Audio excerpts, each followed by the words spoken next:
Thank you so much for joining us for our series of virtual in-conversation events. We are incredibly grateful to all of the creatives and artists who shared their time, their wisdom and their experience with us. It's easy to ask in the face of a global pandemic, why do the arts matter? But the truth is that theatre is as old as civilization itself. It's a place where we learn, we explore, and we share our common humanity. It's a pressure valve for society, a safe space in which to explore dangerous ideas. And above all, it's entertaining. At Dark Unicorn Productions, we rely very heavily on the support of our wonderful patrons to continue our work. You can join them and become a patron of the arts yourself by joining our scheme, which starts at just £50 per year to become a rainbow unicorn. Be part of the Dark Unicorn family. Be part of the recovery and the future of theatre. Don't let the lights go out. Become a patron today. Thank you.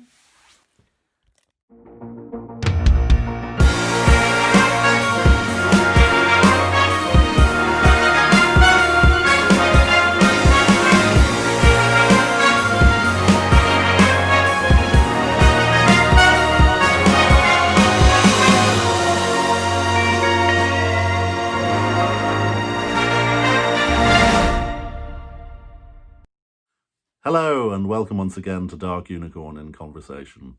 My guest today is an eminent journalist and broadcaster of 4 decades standing. Starting out as a trainee with ITN, he became their Washington correspondent in the mid-80s and also their diplomatic editor in the early 90s.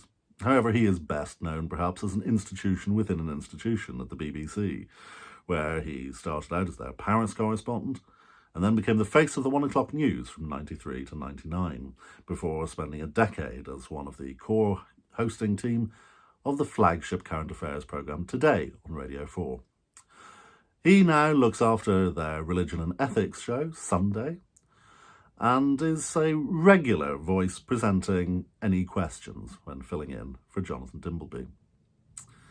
He's also the author of a variety of books on topics as diverse as the Catholic Church, the history of St. Paul, his recent co-authored book, Blind Man's Brexit, It's a PC World, and also his Diary of a London Dog Walker, which was turned into book form following a very successful run in the Daily Telegraph, where he talks about the vagaries of his life with his Springer Spaniel Kudu near their home in South London. He is Edward Stourton. And like so many of us who have had to spend their lives on Zoom during lockdown, he had a slight issue with the visuals from his side. So therefore, this is going to be a largely audio affair. That won't affect you if you listen to this as a podcast, of course. But for those of you on YouTube, feel free to go about your business while you listen to the phenomenal life story of a man who is still very much at the top of his field.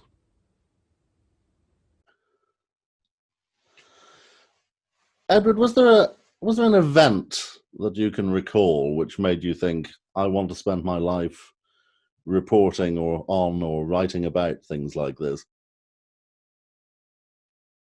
No, I think I fell into journalism in that slightly lazy way that people after arts degrees at Oxbridge often do. I'd written a lot at school and enjoyed it, and at university I ran a rather frivolous magazine, which it's terribly embarrassing to find a copy of in the bottom drawer now, with Nick Coleridge among others, who of course became a great magazine mogul. And I done a lot of speaking at the Cambridge Union, so I was sort of interested in public events, if you like, at that stage. And Cambridge was very much in those days the sort of place that encouraged you to feel part of the national life in a funny sort of way, which is a very arrogant thing to do when you were 20 years old, but you sort of did. And the great thing about the Union, of course, is all sorts of grandees would come down from London. So I had dinner with Michael Heseltine, Princess Anne, all sorts of wonderful folk. So I suppose I looked a bit in that direction. I remember going to the careers officer in Cambridge and talking to him about it. He said, you realise that you are going to have to enjoy being woken up in the middle of the night and instructed to go somewhere unpleasant and dangerous at a moment's notice, which I confess I found a deeply unappealing idea, because I was rather addicted to parties in those days, and it seemed like a rotten idea. But actually, once I started particularly reporting, I mean, I've done various different media, but the consistent thing that I found I really love and I sort of treasure as a life experience is reporting. Both because it means sort of minding about people, and it teaches you compassion, it teaches you curiosity, and particularly for Teddy in those days, you sort of got to be there at moments of history, which is a hell of a treat, really, especially when you're sort of a young man. Your childhood was, in many ways, at least educationally, the sort of quintessential childhood of a member of an old English Catholic family, Ampleforth, prior to Cambridge. Did being educated by Benedictines leave an impression that perhaps a more secular education might not have? Yes, it certainly did, and in a funny sort of way. I mean, in some ways, of course, it's completely the wrong thing to do if you want be a journalist, because it's all about tradition, and the kind of genius of the place very much was that it looked back to the rule of St. Benedict in the 6th century and the last days of the Roman Empire, which is not necessarily great preparation for going into a professional trade which involves fashion above all things, and where the latest events are what drive you, and immediate responses and reactions are what drive you. But I think that openness that the Benedictines have, the intellectual kind of curiosity they encourage. I mean, it was a Catholic school, and you were taught in a Catholic way, but it was a very liberal intellectual climate. And actually, in the end, although it took me many decades, I think, to appreciate this, the sense of history that comes with that kind of education. And one of the great lessons of my journalistic life is that history is absolutely crucial to understanding current events. You come to that very late. I think you don't see the roots of decisions or that you're reporting on, or of events you're reporting on, until you've been doing it for quite a long time. But I think it's there, and I do think that having been educated by an institution with a very strong sense of its historical roots and the continuities that those draw on was actually, well, it was a very valuable thing to do. Actually, it's a real privilege. Although you're now very much an institution inside an institution in the form of the BBC, you trained at ITN, stayed with them for some time, helped found the Channel 4 news team. I mean, there's an extent to which journalism is journalism, but did you find yourself drawn to the more commercial outlet over public service broadcasting at the start, or was it simply a question of luck and timing that you ended up at ITN? It was a question of who'd give me a job. I went to the BBC. You've got to be. No, I tried to be a BBC trainee, and it was extremely competitive. I got through the last round, but I fell at the final hurdle. And the great thing about ITN in those days was that it was extremely lackadaisical about its sort of administrative habits, and they didn't do the university recruiting round until long after all the decent people had been snapped up by others. So there were much fewer of us when they came to interview for an ITN traineeship. And I discovered later, and this is a deeply shocking thing to have to admit today, well, it wasn't my fault, but to reflect on today, that the managing editor's secretary became a bit of a friend. And she told me that she had been instructed to go through the pile of applications and remove any that hadn't come from people who'd been to Oxford or Cambridge. So the combination of lateness and academic snobbery meant there were about 5 of us who had a realistic chance of getting the job, and in the end they took 3 of us. And we've all 3, in a funny sort of way, gone through our careers sort of bumping into each other at odd times. One of the 3 was Mark Damaser, who later became my boss in television news and then on Radio 4. And the other was Michael Crick, great, tremendous investigative journalist. And in fact, I recently did an Any Questions, and Michael was on the panel. And I was introducing the guests, and you have a little curriculum vitae in front of you. And I looked at Michael's and I realised that it was absolutely exactly the same as mine. For the first 2 days, he, like me, joined IT as a trainee, became one of its first Washington correspondents when Channel 4 News started. And then we went our separate ways, but continued to see each other over the years. So it was a very, very a very good group to belong to, actually. And in lots of ways, ITN was an advantage over the BBC. You didn't get anything like the sort of really good, rigorous training that BBC News used to give people in those days. Mm. But it was much more free flow and buccaneering, and you got the chance to do stuff very early.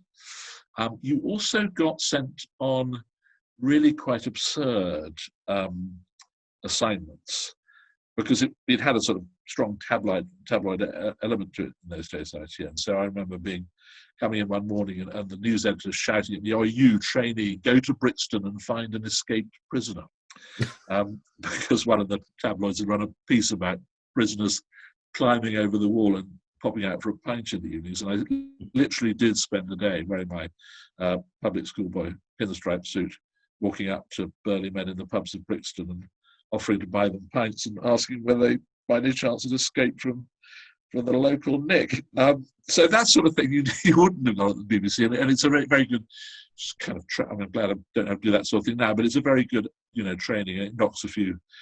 I was going to say, it knocks a few rough edges. It knocks a few smooth edges off you, and perhaps roughens you up a bit. So and the other thing, of course, is that ITN. I mean, in those days, there were only 3 television channels, and only one of them was commercial. So ITV was absolutely awash with dosh, and ITN seemed to be able to spend whatever it wanted on, anything. And that was just, I mean, it was outrageous. It couldn't go on forever, but it was really good fun, to have. And I don't mean for personal reasons. I mean just being able to, hire a crew, hire a plane, whatever it was. Wonderful memory. One instruction when I was a bit later on, when I was based in the States, and I was sent to, there was a coup in Haiti, and I was in New York, and it was January, and it was snowing in New York, so I had, my clothes were sort of, thick overcoats and stuff. Flew down to Miami, where it was boiling hot, bought, a set of tropical clogs entirely on the company at their instruction. And of course, the airport, unsurprisingly, had been shut down in Haiti. So the foreign editor said to me, well, hire a Learjet and put it on your Amex card so the accounts department don't notice. So there I was, 27 years old, hiring an executive jet. And it was wonderful, skimming over the Caribbean on your way to a coup. It's just great. You've just touched on your time in the States, and you were a Washington correspondent at the height of Reaganism, during another American lurch to the right, albeit in a marginally less ugly manner than we see today. Do you think the major drivers in American politics have changed hugely in the 30 years since you covered that beat, or is there always a sort of a certain amount of continuity in what fuels the power struggles there? Well, I suppose we saw some of the things that you can now see very much in the Trump era. I mean, for example, the rise of the religious right was just beginning to make itself felt then. And I remember being sent, for example, to do a story on a group of parents in Tennessee who were suing the local school board because their children were being taught to read using Goldilocks books. And they felt that Goldilocks, because she lies and steals, was a thoroughly immoral character, and that children should not be having their reading lessons with this appalling tale. So that sort of thing, which I don't think we've really been fully aware of before. That sort of thing was coming up a bit and was associated with the Reagan era. The big difference, I think, is that Reagan, for all his kind of looniness and slightly sort of dottiness and lack of attention sometimes, which we now realise may have been down to the fact that he may have had early onset Alzheimer's at that stage. But despite all of that, he was a cheerful figure. He was an optimist. Morning again in America was the great slogan during his second campaign, which if you contrast it to the Trump "Make America Great Again," it's just it's got a more optimistic, a more inclusive feel to it, and there wasn't that nastiness or that bipartisan bitterness across the island Congress either. That the Senate was a very clubbable place, and people did, as they say, walk across the aisle and talk to the other side, and they did compromise on some things. So I think it was a slightly different world. The other point, I think, a crucial contrast that we have to make is that there was a very strong sense among Reagan's team of the United States global role. Remember, this is the era of Gorbachev and the beginnings of détente and the great summits and arms control. A very, very strong sense that America had this global role, even in some of the wackier things like the Iran-Contra affair, when, as you will remember, they were selling. I mean, I was there at the White House the day they announced it, and none of us could quite believe it. The idea that they took these two extremely controversial areas of the world, Iran, which after the Ayatollah's revolution and the American hostage crisis was an enemy, and they were selling them weapons and giving them money to rebels in Latin America. But even that was kind of driven by this idea that the United States had a global mission of some kind, and that's clearly something that Trump mustn't have. In fact, actively objects to and thinks of in a very different way. So I think those two things were huge differences. It was a much more cheerful thing to cover in those days, American politics. And you also had a very strong sense, I think, because of that sense of global mission, of sort of Washington being Rome to Britain's Athens, if you like. You came from this, what was then a rather sort of dank feeling little group of islands off the coast of Europe, with just been through the miners' strike, bitter class warfare, really, huge unemployment, very sort of difficult times, and suddenly you're in this sort of imperial capital with its magnificent public buildings. London was oddly scruffy in those days too. You walked around the city, there was garbage around the place. Even some sort of holes in the terraces where bombs had fallen during the Second World War. It wasn't anything like the rather vibrant city, well, I was going to say it is now, but it was before the COVID. It was a sort of dank provincial place, and Washington did feel like the centre of the world. The late 80s and early 90s saw you then on the Paris and then the general diplomatic beat between BBC and ITN. You've talked about the sense of Britain at that stage. What do you think was the most important thing you feel you learned, particularly about sort of intra-European diplomatic relations during that period? And do you think that the UK has ever really willingly understood or sought to understand the European project? Well, I suppose the real lesson in all that was the Maastricht Treaty, which negotiations leading up to that I covered, and indeed the summit itself. It always seemed to me that there was a gap between the rhetoric and the coverage that you saw in the press and the reality that was going on. Actually, British ministers and British civil servants during that period were very deeply involved in the European objective, to use the phrase we now use, and very clever at working the system and sort of playing the internal diplomacy of the European Union. Lots of other countries that sympathise with many of Britain's views. And we should, of course, remember that we were talking about a period just after Mrs. Thatcher had created the single market. And one of the peculiar things about today is the Tory party, which holds her as a saint, is trying to take us out of what many in Europe regard as her greatest creation. So things like state aid, which we hear so much about, she was the one who ensured that the rules are, well, not in detail, but sure the philosophy behind the rules was as it remains. there was also quite a strong feeling within Europe that they would do quite a lot to accommodate British concerns, because they did want us to stay in the club. And I suppose the single currency is where you saw all that particularly at work. An idea that really came out of Jacques Delors, François Mitterrand, Helmut Kohl, three figures who absolutely believed in the idea, the political, if you like, project in the European Union. But a project that Mrs. Thatcher and then John Major both felt Britain shouldn't join, and felt that that was a real red line.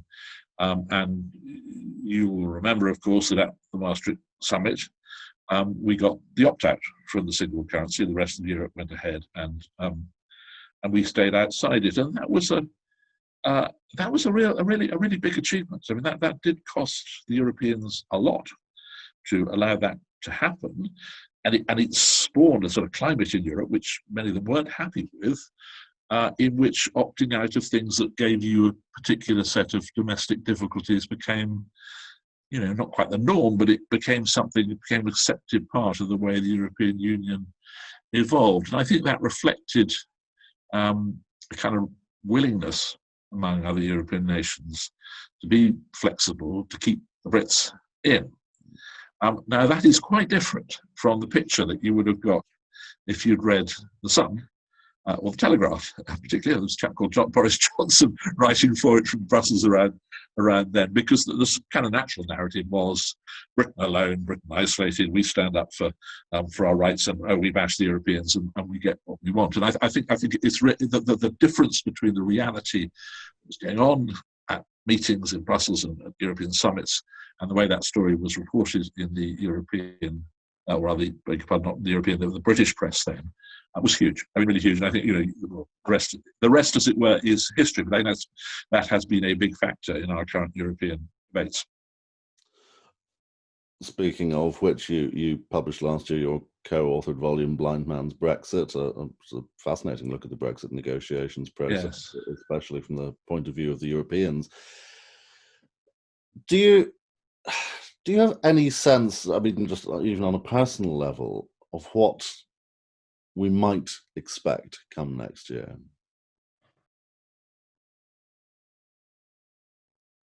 I don't. And I think the very odd feeling that we have at the moment is that we've actually gone back into, in a funny sort of way, we've gone back into the May years. The latest, the internal market bill that we were talking about, which controversially the government has said would breach international law, has kind of reopened a whole debate about the withdrawal agreement in the first place, which some Eurosceptics always opposed but went along with. And they now see this as an opportunity to open that debate again. So you slightly feel we've gone back to kind of really fundamental questions, not questions about the detail of the trade talks, but actually about kind of the nature of the relationship. So it seems to me that there's a good deal of debate to come. You also have, you mentioned that book, which I shouldn't claim too much credit for, because it was mostly based on a wonderful film that a friend in Brussels made with Michel Barnier, and that's what it provided the kind of thrust of that book. But what you realise when you look at his evidence is that, to a great extent, the two sides are talking past each other and not to each other. And I spend some of my time in France, where we've got a house, and I read the European press quite a lot. And it's a different universe, really. It feels like that. And you feel also sometimes that the Tory party itself is talking very much within itself. It makes compromises within itself, which don't always kind of gel on the other side of the channel. An example, for example, is the amendment which was proposed to the internal market bill, which would mean that Parliament had to vote for the government to invoke the law, the clauses that would breach international law. Now, within the Tory party, that was seen as a compromise. So many Tory MPs have been willing, or we'll see how they vote this week, but have been indicated they're willing to vote for it. In Brussels, they don't think that makes any difference. They think that the basic way that the bill is drafted is illegal. So you've got kind of it's complicated anyway, the European Union, 27 countries. But when you've got internal politics going on in different places, it's really difficult. And it's more difficult when you're leaving. When we were in, there was that willingness to make allowances, and that's sort of gone now, and Europe is with sadness moving on. So I think we've got some really quite difficult times to go. Leaving aside the whole COVID issue, I mean, so it's going to be tough, I think. Going back slightly in the chronology, you were at the heart of some of the flagship news presentation teams of the BBC for well over a decade, first with the 1 o'clock news, then on Today. What were the events during that period that most made you think, I'm glad I'm in this job covering this? Well, it's funny. They're rather different things, I discovered, being a television newscaster and being a Today presenter.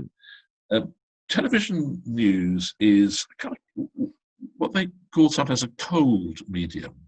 You're at one stage removed from the viewer, and you are by and large stuck in the studio. I mean, I did go out and do some presenting on the road. I mean, the Owing bombing, for example, was among the things I went to, and American presidential elections and so forth. But you're mostly stuck in a box a long way from the events, and you're reporting them at a distance. So that kind of cuts you off slightly, I found. Whereas on the Today programme, you've got the intimacy of radio, which allows you to speak.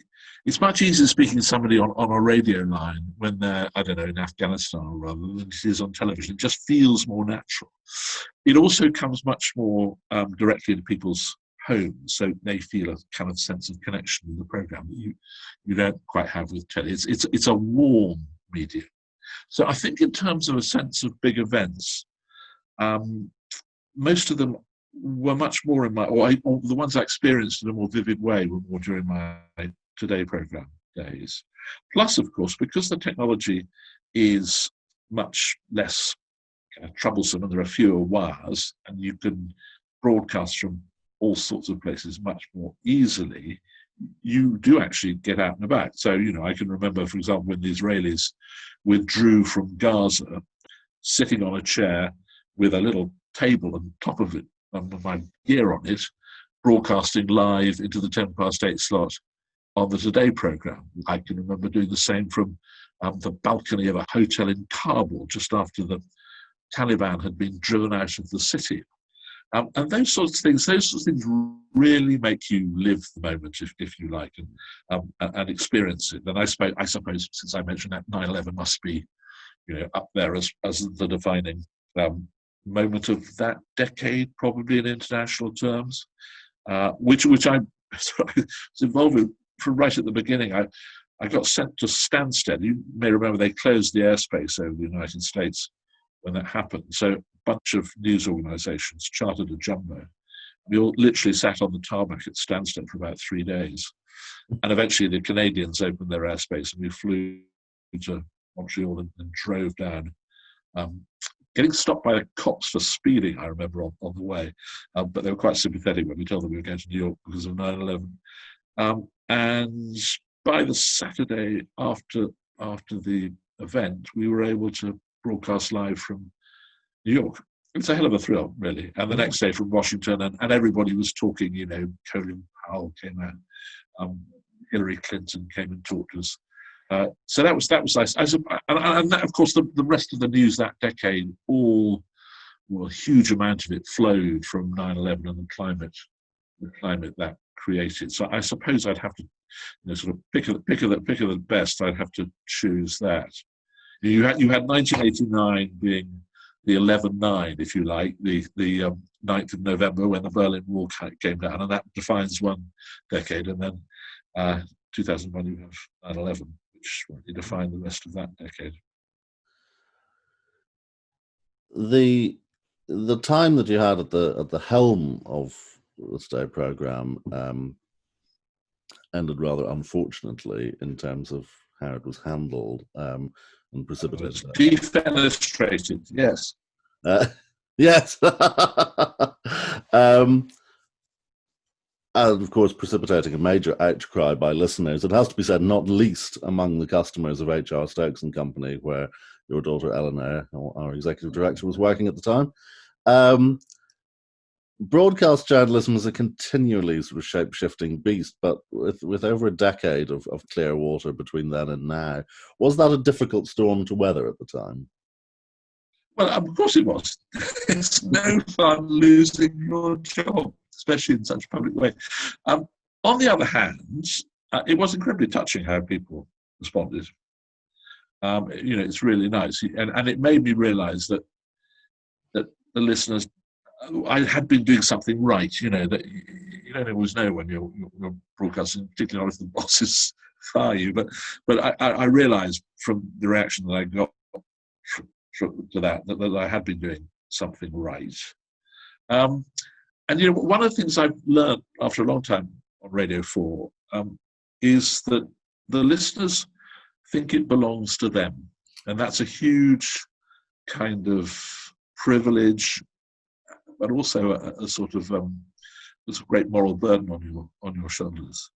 When you go and do any questions before in pre-COVID days, which I used to occasionally do to fill in for Jonathan Dimbleby, you'd always have drinks afterwards, and you'd be in some little village hall in the middle of nowhere, and all the folk would come in and chat to you, and you'd realise how completely they felt ownership of the network, and they'd be quite frank. They said, "I really like that program we did that other day. Well, why the hell did you ask him those questions? Why didn't you ask him these questions?" It's just tremendous sense of ownership, and that is that's sort of really inspiring in a way. And it's one of the reasons, I think I love radio more than I loved telly.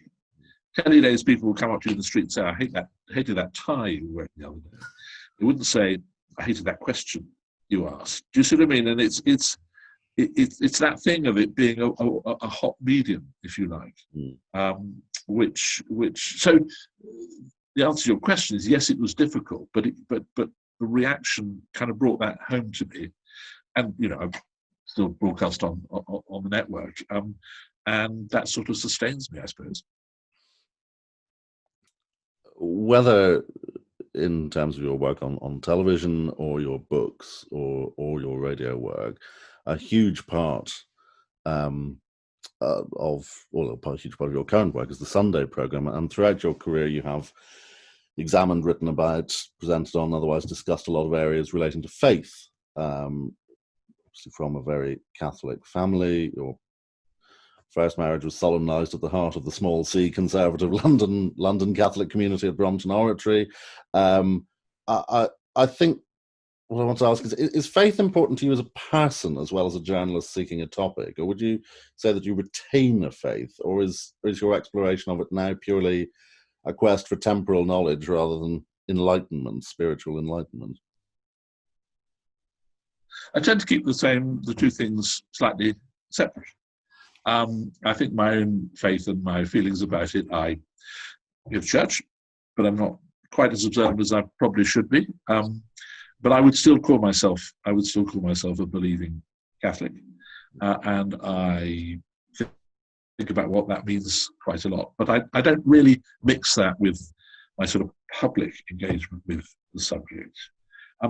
I do think, and this is not this is not a religious comment, it's a journalistic comment, I do think the importance of religion is dangerously underappreciated in journalism generally, in what is a very secular country. And I say that because I think you can't understand, particularly foreign affairs, without understanding that for most people on this planet, unlike your friends and neighbours in Britain, for most people on this planet, it remains an overwhelmingly powerful force in their lives. And failing to recognise that does mean you get judgments wrong. For example, when Hamas was elected to run Gaza in 2005, I think it was, it caught the whole world outside by surprise. People here, particularly the Foreign Office, totally blindsided. Why? Because none of us had thought of the possibility that what is essentially a religious organisation could win an election like that. You know, the PLO had always been essentially a secular, fairly secular organisation. Yasser Arafat welcomed Palestinian Christians as well as Muslims and so forth. And suddenly here was this hardline organisation, widely regarded as a terrorist organisation, states, winning an election. And I think, you know, that kind of mistake is very serious, and you will go on making those sorts of mistakes unless you take account of the fact that, you know, we think of faith as this kind of weird thing. Actually, we're the weird ones. Most of the world thinks of it as part of their lives. You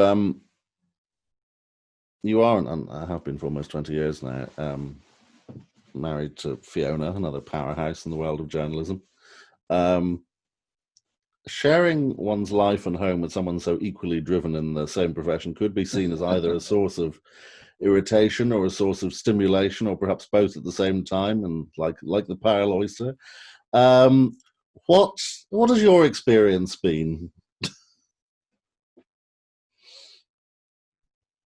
Well, I think actually it's a huge help if you are with somebody who is used to the constraints and imperatives of what remains quite demanding business. I mean, neither of us work quite as hard as we used to, but we still do quite a lot. And journalism, I'm going back to what that careers officer at Cambridge told me, it does still sometimes mean being run up in the middle of the night and asked to do something very quickly. Perhaps rather less so in terms of going to dangerous places. But, you know, sometimes you have, I mean, I'll give you an example. When I was on the Today programme, my colleague, start again. I had a day off on the Monday, and on the Sunday night, we had an old friend, John Snow, actually, to dinner, and I hadn't seen him for a long time. And I think the last sort of Calvados went down at about 1 o'clock in the morning, and we duly went to bed. The phone goes at 4:30, and the Today programme says, Evan Davis has forgotten he's on shift today, and he's in France. Can you come in? To which I replied, well, I wouldn't drive a car, but I'll come and drive the nation's leading news programme if you like. Now, that's an extreme example, but you've got to be prepared for that sort of thing. And being with somebody who's lived through it herself means we kind of understand each other and those sorts of demands. And the fact, for example, in her case, that if she's got to view a film because the deadline's coming up, it doesn't matter that you're going to miss dinner. You've got to view the film. So I think two people who understand those things find it much easier to rub along. Of what are you most proud? Be that personally or professionally? Oh gosh, what a question! Personally, my children, of course, they're wonderful. Professionally, probably some of the books I think I've done, because they're bloody hard work. I mean, a book. It was a real shock writing my first book, because one of the things you have to do when you learn to the sort of rudiments of broadcasting is to write with incredible brevity.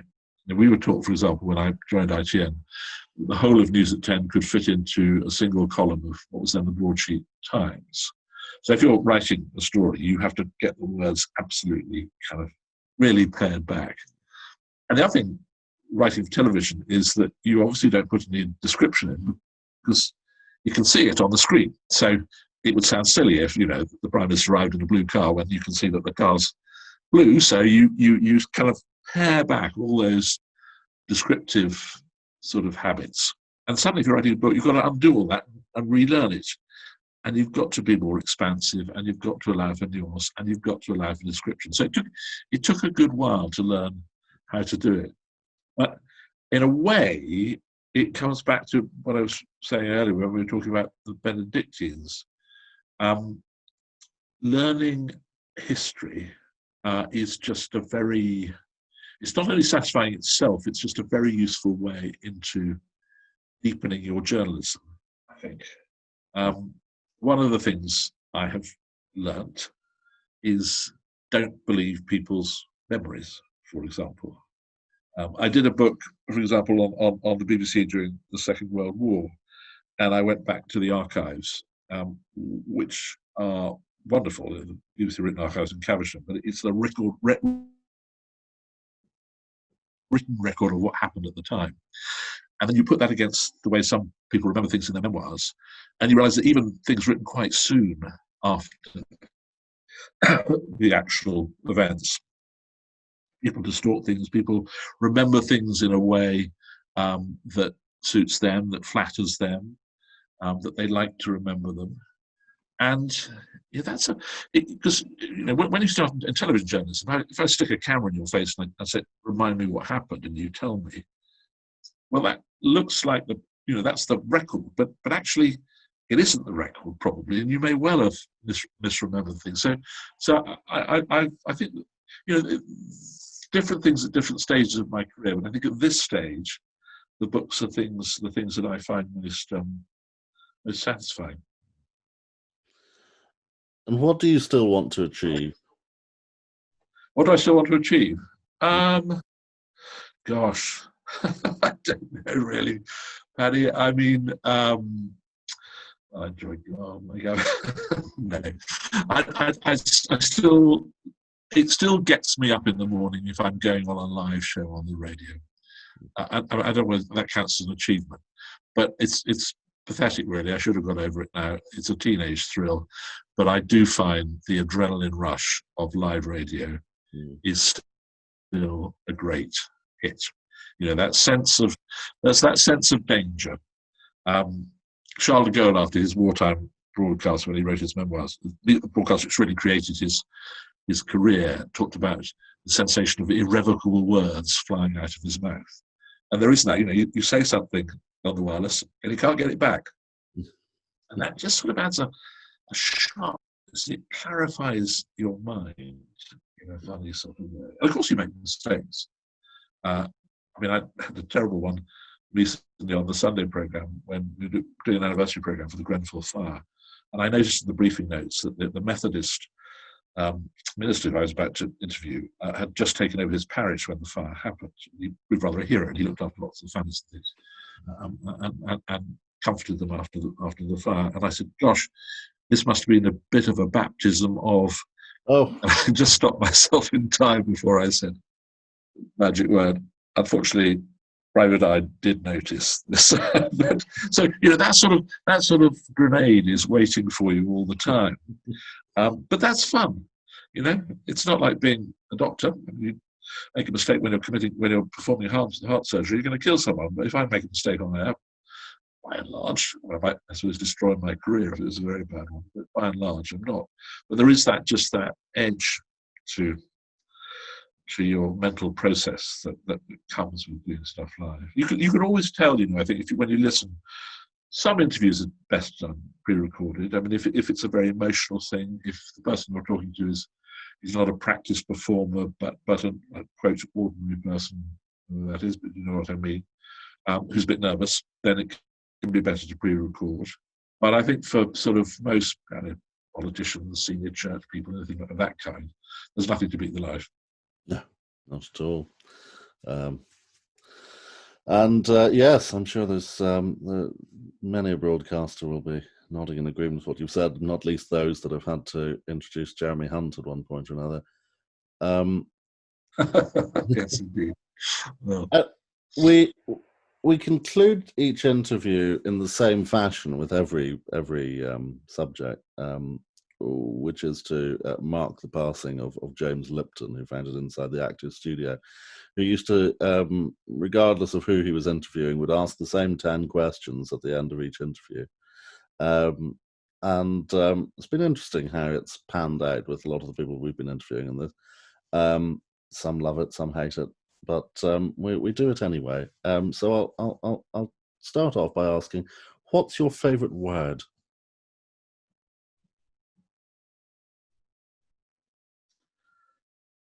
Archive. And your least favourite word?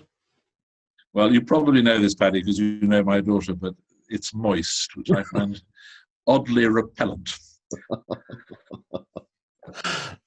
What excites you? Live broadcasting, as I've just described, that thrill. And what completely turns you off? Gosh, bureaucracy, long meetings. I'll go for long meetings. What sound or noise do you love?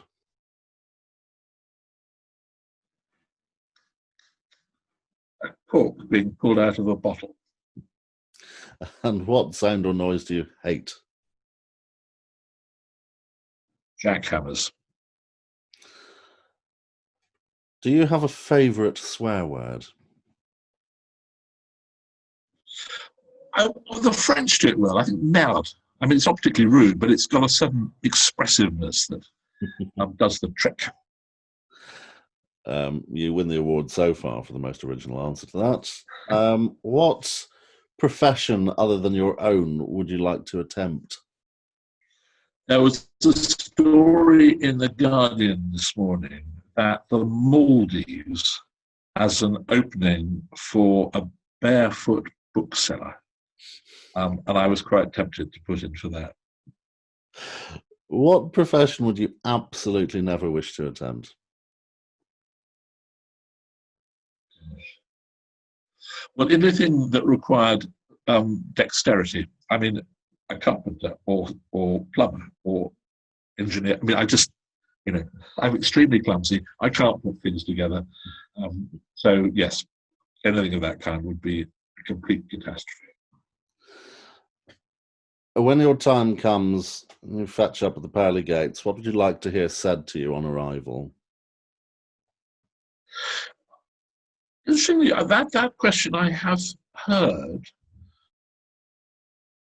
asked and brilliantly answered, by François Mitterrand when he was dying in the last stages of cancer, and he gave the most amazing, actually extraordinary, such a clever man, dangerous and sort of evil but clever, extraordinary interview on French television. I think literally just about a week before he died, and the interviewer asked him that question. Mitterrand, of course, had been a Catholic, I think, an agnostic for some period of his life. And I think by that time he was definitely an atheist. He said, "I hope that God would say, 'Maintenant tu sais, et en plus, bienvenue.' Now you know. And on top of that, welcome," which was a hell of a good answer, really. Edward Stourton, thank you very much indeed. Pleasure.